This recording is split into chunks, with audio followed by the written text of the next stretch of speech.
La primera mitja hora de joc va ser dominada pel Badalona, que va quallar una bona actuació, amb arribades amb força perill cap a la porteria alacantina.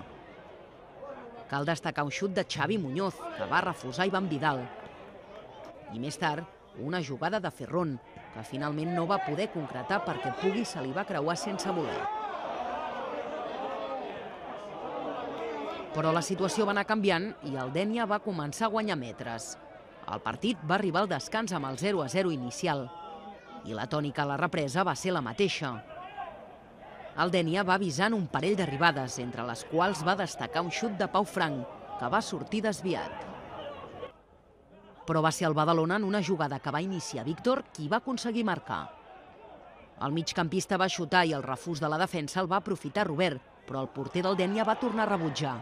Va ser Joaquim, en tercera instància, qui va poder enviar la pilota al fons de la porteria.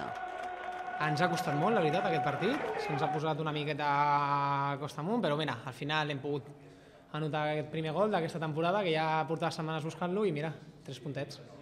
Els nois avui han estat espectaculars, amb molta implicació, ficats dintre del partit en tot moment, i bueno, comencem bé l'any, que era l'important. Més tard van arribar 2 expulsions molt rigoroses. Primer la de Víctor, per simular penal, quan es veu clarament que hi ha contacte. Posteriorment la de Dani González, pels visitants, per una suposada falta a Ferrón.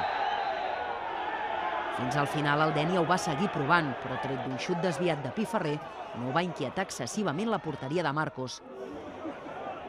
I els 3 punts es van quedar al camp del Centenari.